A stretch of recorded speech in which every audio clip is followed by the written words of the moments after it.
Sa tuloy-tuloy na laban ng PNP kontra iligal na droga, tinatayang mahigit 2 milyong pisong halaga ng hinihinalang shabu ang nahuli mula sa 2 individual matapos ang kinasang buy-bust operation sa Bacolod City. Narito ang balita ni Patrolwoman Andrea Dominic de Palubos.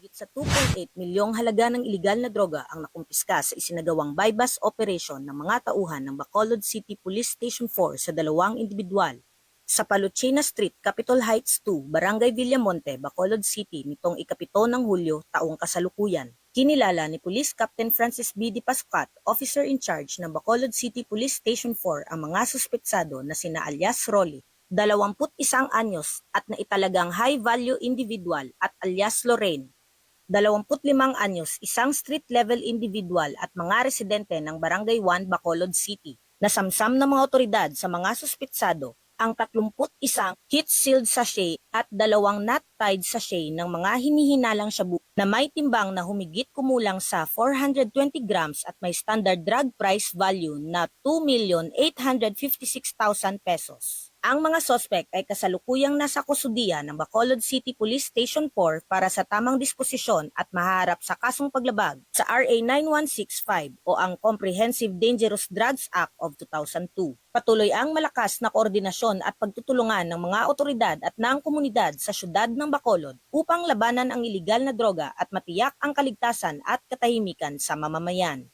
Mula dito sa Bacolod City Police Office, ako ang inyong PNN correspondent, Patrolwoman Andrea Dominic de Palubos, alagad ng batas, tagataguyod ng balitang pulis. Maraming salamat, Patrolwoman de Palubos.